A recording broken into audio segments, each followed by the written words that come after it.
Kivu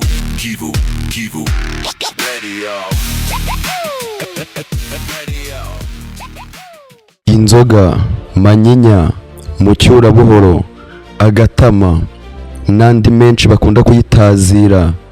Ese iki kinyobwa gisembuye kigera mu mutwe w'umuntu kigahindura imitekerereze ye ndetse n'imigirire ye, rimwe na rimwe akaba yakora ibintu ushobora kumubwira zamushizemo ati reka uwo sinjye, ibyo simbyibuka. Cyaje gite? Uyu muco wo gufata bagakora ikintu umuntu anywa bibwira ko kirabaho ibyishimo cyangwa se gitanga akanyamuneza, ariko kikaba cyagira izindi ngaruka haba muri sosiyete cyangwa mu buzima bw'uwayifashe. Cyatangiye bite? Haba hari ibiragano byabayeho bidakoresha inzoga? Ese inzoga igeze mu mubiri ikoramo iki? Umubiri utarimo inzoga se wo hari icyo uhomba? Nibyo ngira ngo twicare tuganireho uyu munsi. Nze nkubwire, naje tera agatebe wumve. Ni Beato niyo mugabo, iyi ni Kivu Waves Official. Inzoga ese bimeze bite? Byatangiye bite? Abahanga bavuga ko inzoga zatangiye gukoreshwa n'abantu kera cyane, hafi mu myaka 8,000 cyangwa 10,000 ishize. Hari ibimenyetso byerekana ko abantu bo mu bihugu nka Mesopotamia na Egiputa ya kera bakoreshaga nk'inzoga z'amasaka cyangwa se divayi, ndetse hari abemeza ko no mu mbere yaho abantu bashobora kuba baranywaga ibinyobwa byasemburwaga n'ibinyabuzima cyangwa se fermentation. Ubwo buryo niko bwitwa imbuto ziboze. Inzoga zatangiye gukorwa mu buryo bworoshye cyane bushingiye ku kintu cyitwa fermentation cyangwa se isembura. Uko byagenze mu ntangiriro nuku. Inzoga ubundi buriya nkubwije ukuri ngo yavumbuwe kubw'impanuka. Uti byagenze bute? Abantu kera babonye ko imbuto nk'imizabibu, imyembe n'izindi iyo zibitswe igihe kirekire zirabora zigahinduka ikintu kirimo alcohol. Ibi byabaga kubera utunyabuzima duto cyangwa se yeast turi mu kirere twinjira mu mbuto tukazisembura. Rero batangira kubikora babigambiriye. Abantu babyizeho batangira gukusanya imbuto cyangwa ibinyampeke nk'ingano, amasaka, sayiri, bagenda babivanga n'amazi, kubirekera ahantu hashyushye kugira ngo bisemburwe. Aha niho hatangiye inzoga za mbere zakozwe n'abantu mu myaka ya kera. Ingero z'inzoga za mbere zabayeho ni divayi cyangwa se wine yakozwe mu mizabibu yasembuwe, byeri cyangwa se beer, akabyeri nk'uko ukita ubu ngubu, yakozwe mu binyampeke nk'ingano cyangwa se ingano za sayiri. Ingero z'inzoga za mbere rero nk'uko nakubwiye, no muri Afurika iwacu hakoreshejwe amasaka n'uburo gukora inzoga z'iwacu. Impamvu byari ingenzi, icyo gihe inzoga bazikoreshaga mu mihango n'imigenzo, mu kwizihiza no kunywa, kuko amazi menshi atari meza kunywa. Inzoga zikaba zarabaga zifite umutekano kurushaho. Inzoga zakwirakwiye mu isi ntibyabaye umunsi umwe. Ikwirakwira ryayo byaje gahoro gahoro mu binyejana byinshi bitewe n'imigenderere y'abantu, ubucuruzi n'umuco. Inzoga yatangiye gukwirakwira ite rero? Nimba nkubwiye ko yahereye muri za Mesopotamia, ushobora kwibaza gutyo. Nk'uko twabibonye, inzoga zatangiye kera cyane mu myaka hagati y'10,000 n'8,000 ishize, ariko gukwirakwira mu isi byatangiye cyane hagati y'3,000 mbere ya Yesu kugeza mu kinyejana cy'500 nyuma ya Yesu. Nyuma yaho, mu gihe cyo gutembera kw'abazungu bagenda bazenguruka isi cyangwa se icyo bakita exploration mu ndimi z'amahanga, inzoga zarushijeho kugera hose. Uti zakwirakwiye zite? Kwimuka kw'abantu cyangwa se migration, abantu bimukaga bajyana imico yabo n'uburyo bakoragamo inzoga. Birumvikana aho bagiye niko inzoga zagiye zigera mu bice byinshi. Ubundi buryo, ubucuruzi bwo hambere, ibihugu bya kera nka Mesopotamia, Egiputa ya kera n'ahandi byacuruzaga inzoga cyane cyane divayi na byeri. Abacuruzi rero bajyanaga inzoga mu bindi bihugu, abandi bakigana uko bazikora. Urumva babaga bamaze gusomaho kabaguye neza, bakavuga ati natwe iki kinyobwa kigera iwacu. Gusa ndaza no kukubwira ingaruka z'inzoga, sindi kuzitakagiza. Ntago inzoga nanone ari ikintu buri gihe urasanga ari cyiza. Ingabo n'ubwami ni imwe mu mpamvu inzoga zaje gukwirakwira. Uyu muco wo kunywa ka manyinya cyangwa se alcohol waje gukwira hose.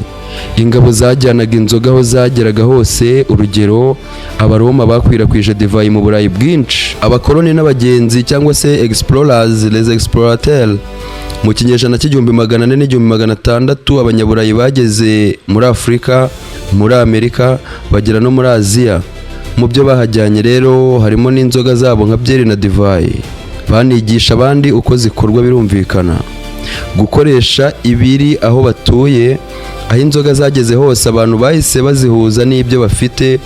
Muri Afurika bazihuza n'amasaka ndetse n'uburo, muri Aziya umuceri, muri Amerika ibigori.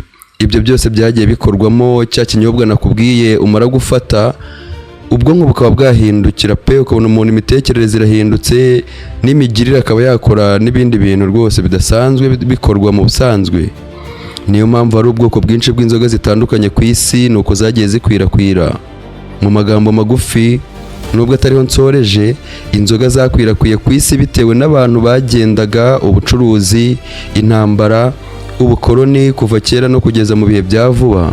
Impamvu rero abantu banywa inzoga kubera impamvu zitandukanye, zishobora kuba iz'umubiri, iz'imitekerereze, iz'imibereho, ariko zimwe mu mpamvu nakubwira nk'impamvu yo mu mitekerereze, hari abanywa inzoga bumva bari kugabanya stress. Abantu benshi banywa bashaka kwibagirwa ibibazo cyangwa umunaniro. Nubwo atari ko bigenda, ushobora kubyibagirwa by'akanya gato, zagushiramo bigaruka byikubye, kuko hagaruka bya bibazo wari ufite mbere yo kuzinywa, hakiyongeraho n'udufaranga twawe wasesaguye, rimwe na rimwe n'amavunane cyangwa se umunaniro uri mu mubiri, ikizwi nka hangover. Indi mpamvu ngo ni ukwishima no kuruhuka. Inzoga zishobora gutuma umuntu yumva aruhutse cyangwa afite ibyishimo. Abandi ngo ni ukugabanya isoni, confidence. Hari abanywa kugira ngo bavuge cyangwa bisanzure kurushaho, akumva namara kugafata kugasembuye nibwo arakocora ijambo mu busanzwe yari yatinye kubwira umuntu cyangwa itsinda ry'abantu benshi. Nayo n'indi mpamvu bamwe bisanga bari gukoresha ibinyobwa bisembuye cyangwa se inzoga. Hari abantu baterwa kunywa inzoga n'inshuti n'imibereho, icyo twakwita social influence mu Cyongereza. Inshuti cyangwa itsinda ugendamo, iyo abantu bagukikije banywa, biroroshye nawe ko wabikora. Imico n'imigenzo, mu birori, ubukwe, iminsi mikuru, inzoga ziba zihari cyane. Iyi nayo ishobora kuba impamvu umuntu witabiriye ibyo bintu ashobora kwisanga ari kunywa, watisanga ari utandukanye na bagenzi b'ibyo barimo bakora, kugira ngo nawe yemerwe n'abandi. Kwigana abandi nk'uko nayo mbikubwiye, cyane cyane urubyiruko ruba rushaka gusa n'abandi. Ati hati itsinda ngendamo batazampeza, atazaba ari ngewe bashyira ku ruhande, akisanga nawe yafasheho nta kindi kibimuteye. Hari impamvu y'ibibazo by'ubuzima bwo mu mutwe. Abantu bafite agahinda gakabije, guhangayika cyane, bashobora kunywa bashaka kwiyibagiza, ariko ibi bishobora gutuma ikibazo kirushaho gukomera aho kugikemura nk'uko nabikubwiye. Hari impamvu y'akamenyero cyangwa se addiction, kubatwa. Inzoga zifite ikintu gitera addiction cyangwa se kumenyera. Iyo umuntu amaze kumenyera, aba yumva adashobora kubaho atayinyoye. Ahamuza abo bita abatayirara, avuga ati rwose sinarara ntasomye ku gacupa, ati ibitotsi birabura, kaba yajya no kukikopesha, wenda mu rugo nta n'icyo kurya gihari. Uburyo inzoga zikora rero iyo zigeze mu mubiri zikora zite? Wakibaza, inzoga, iki kinyobwa kigeze mu muntu, ubundi tugiye kwinjira mu muntu turebe. Inzoga zikoraho ubwonko zigahindura uko umuntu yumva ibintu. Zishobora gutuma umuntu yumva yishimye by'igihe gito, bikamutera kongera kunywa. Abantu banywa inzoga kubera gushaka kwishima, kugabanya stress, ingaruka z'inshuti n'umuco cyangwa kuba barazimenyereye. Ariko rero ingaruka zayo, hari ingaruka z'igihe gito n'ingaruka z'igihe kirekire. Iyo umuntu amaze kunywa, agabanya imikorere y'ubwonko, gutekereza no gufata ibyemezo bigenda nabi, kuzungera no kudahagarara neza n'indi mpamvu ishobora kubaho iyo warengeje, kuko zirusha imbaraga umubiri wawe. Kuvuga utazi ibyo uvuga neza, kongera ibyago by'impanuka nko gutwara imodoka nabi. Murabizi ko umuntu utwaye ikinyabiziga agirwa inama yo kudatwara yanyoye. Isesemi no kuruka n'indi ngaruka. Gusinzira cyane cyangwa gutakaza ubwenge, ukaba wasinzira cyane ukarenza amasaha wenda ugira ku kazi ku munsi ukurikiraho. Izo ni ingaruka z'igihe gito. Hari ingaruka rero z'igihe kirekire ziterwa n'iyi mucyura buhoro nk'uko bayitazira, ku mutima n'amaraso, kwiyongera k'umuvuduko w'amaraso, high blood pressure. Iyi ni imwe mu ngaruka z'igihe kirekire iyo wafashe ku inzoga. Indwara z'umutima nazo zishobora guterwa na manyinya. Hari indi ngaruka zigira ku bwonko z'igihe kirekire nko kwibagirwa cyane, kwangirika k'ubwonko, guterwa n'indwara zo mu mutwe. Umwijima ntabwo usigara mu kugirwaho ingaruka n'inzoga, kuko inzoga zangiza cyane umwijima, zishobora gutera icyo bita cirrhosis, indwara ikomeye yangiza umwijima burundu. Hari ingaruka ku igogorwa ry'ibyo kurya, birumvikana uba wafashe. Inzoga igira ingaruka ku ndwara zo mu gifu, kubura ubushake bwo kurya, kubura intungamubiri. Hari ingaruka yitwa akamenyero n'ubusinzi bukabije uko urushaho kuyifata buri gihe. Inzoga ishobora gutera alcohol use disorder, kuba umuntu adashobora kubaho atayinyoye nk'uko twabibonye, ukagenda ugahinduka mutayirara. Izindi ngaruka hari ukugabanuka k'ubudahangarwa bw'umubiri, kongera ibyago bya kanseri zimwe, kugira ibibazo mu mibanire n'abandi bantu. Inzoga rero urumva zishobora gutuma wiyumva neza mu kanya gato, ariko iyo uzinyoye cyane cyangwa igihe kirekire zangiza cyane ubwonko, umutima, umwijima n'umubiri wose. Inzoga ntizigira ingaruka ku mubiri gusa, ahubwo zinagira ingaruka zikomeye ku buzima busanzwe, daily life, la vie courante, mu mibanire n'abandi, mu kazi no mu mibereho rusange. Mu muryango no mu mibanire hashobora kuvuka intonganya hagati y'abashakanye cyangwa mu muryango iyo umwe muri bo yabaswe bikabije n'inzoga. Hari ukutita ku nshingano nk'abana cyangwa urugo, ugasanga umuntu yataye inshingano burundu, yibera mu kabari niba kimubona mu rugo. Guta icyizere cy'abakwegereye gushobora gutera amakimbirane ndetse n'urugomo, ko twabonye ko uwanyweye ntamenye ibyemezo ari gufata, ashobora gutaha ahondagura bahasanze, cyangwa se agafata ibindi byemezo nakubwiye umunsi ukurikiyeho abatibuka, atanemera ko ari we wabifashe, bimutera isoni. Hari ingaruka mu kazi no mu masomo, kudakora neza cyangwa gukora amakosa menshi, haba ku ishuri cyangwa se aho ukorera ku murimo, kugera ku kazi watinze cyangwa se rimwe na rimwe ntunagereyo, guhagarikwa cyangwa gutakaza akazi igihe bikabije baranakwirukana pe. Mu mashuri hari ugutsindwa no kudatsinda amasomo yawe. Ingaruka mu bukungu, umuntu wifatira kuri kamanyanya wabaswe n'iki gisembuye asesagura amafaranga menshi ku nzoga. Hari ukubura ubushobozi bwo kwita ku by'ibanze, ibiryo, ubwisungane mu kwivuza se, uburezi bwabo bwe ku giti cyawe, cyangwa se uri umugabo ufite inshingano ugasanga ntukishyurira abana urera.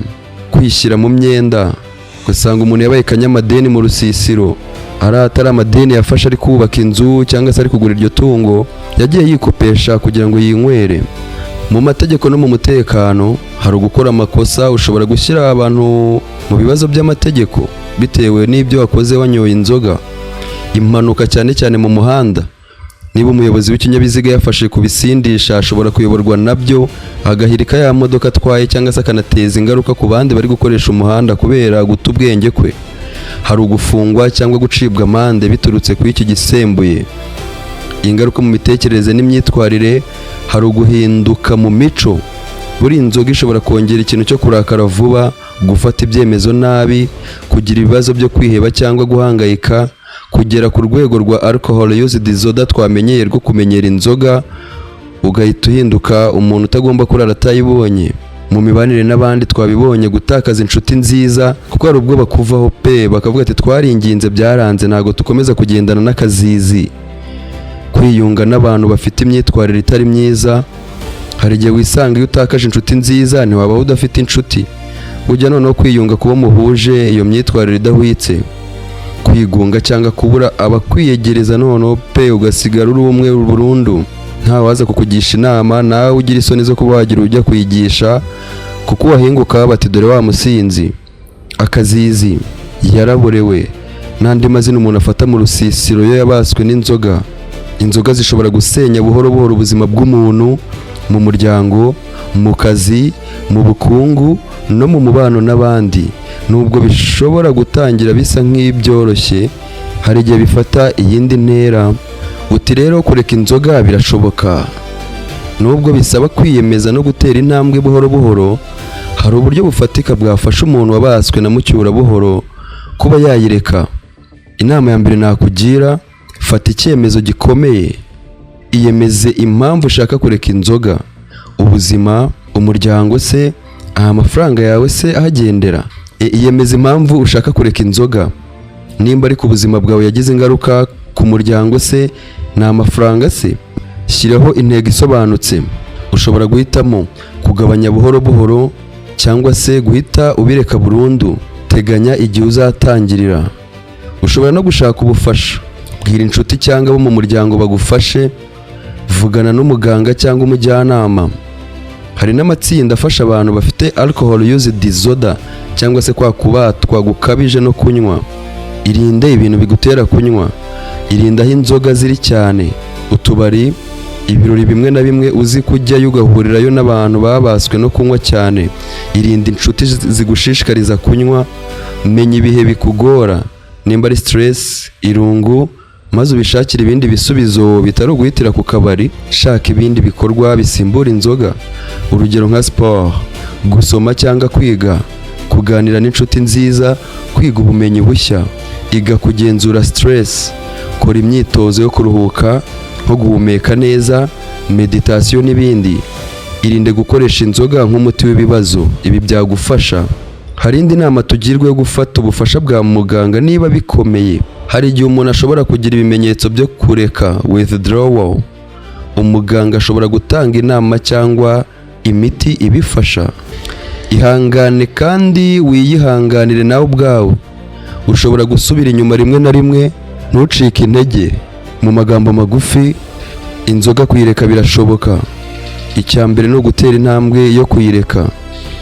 Ese mu Rwanda ko yigeze kuza gahunda ya tunywe less, wenda bayumvisheho, imaze kugera kuki? Tunywe less yashyizweho mu Rwanda mu rwego rwo kugabanya kunywa inzoga nyinshi, kurwanya ibiyobyabwenge, kurinda ubuzima bwo mu mutwe. Haba hari umusaruro wagaragaye wa tunywe less nko kugabanya uno muco wo kunywa inzoga nyinshi. Nubwo imibare ihora ihinduka, hari ibintu byagaragaye. Hari ubumenyi bwiyongereye, urubyiruko rwinshi rumenya ingaruka z'inzoga. Hari abagiye bagabanya kunywa cyane cyane mu mijyi nka Kigali. Gahunda yatumye abantu batangira kuvuga ku kibazo cyo kunywa inzoga ku mugaragaro. Ariko haracyari ikibazo gikomeye mu rubyiruko. Inzoga ziracyoroshye kuboneka, accessibility. Hari aho umuco wo kunywa ugikomeye. Kunywa inzoga mu Rwanda bihagaze gute mu rubyiruko? Urubyiruko ruri hagati y'imyaka 18 na 35 nirwo rugaragaramo ikibazo kinini. Bimwe mu bitera ibi ngibi ni ubushomeri, kwisanga bafite umwanya nyine wo kuyinywa, stress cyangwa se depression, agahinda gakabije, gushaka kwishimisha cyangwa peer pressure, ikigare. Hari abatangira kunywa bakiri bato nubwo bitemewe. Bigira izihe ngaruka? Kwiyongera kw'indwara zo mu mutwe nka depression, ihohoterwa, impanuka zo mu muhanda. Usibye mu rubyiruko se, mu bakuru bimeze bite? Abakuru banywa cyane inzoga zisanzwe, traditional and commercial. Kunywa kenshi bifitanye isano n'umuco no kwidagadura, ariko hari abagera ku rwego rwo kuba abanywa cyane, addiction, mu bato cyangwa abana. Nubwo bitemewe, uzi ko hari abana batangira kunywa kare. Aha niho ikibazo gikomeye, kuko ubwonko buba bugikura. Bishobora kubangamira ubuzima bw'igihe kirekire. Kureka inzoga birashoboka, ariko bisaba inzira n'ubufasha bukwiye nk'uko twabibonye.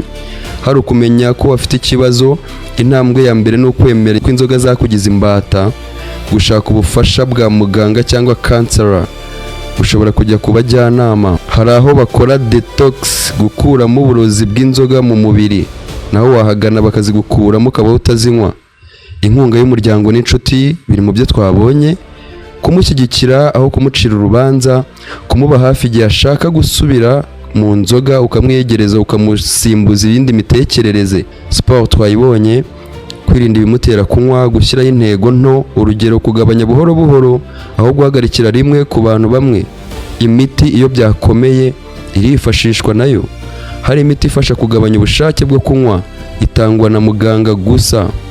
Tunywe less yatanze umusaruro mu kongera ubumenyi, ariko ikibazo kiracyahari. Urubyiruko nirwo rugaragaraho iki kibazo cyane. Kureka inzoga birashoboka, ariko bisaba ubushake, ubufasha bw'umuryango, ubuvuzi n'izindi nama. Ngaho nguko nibyo nakubwira ku muco wo gutangira kunywa inzoga uko byaje. Ingaruka zayo twabonye iz'igihe gito n'iz'igihe kirekire. twabonye izo mu mubiri n'izo muri sosiyete n'imibanire n'abantu, twabonye n'ukuntu wacika kuri iki kinyobwa gishobora gutuma ugira andi mazina mu rusisiro, akazizi, umusinzi, uwaborewe n'ibindi. Iyi ni Kivu Waves Radio, uyu ni Beato Niyomugabo. Wowe wadukurikiye nahaweho gufata icyemezo ku byawe na Mucyura buhoro. Murakoze.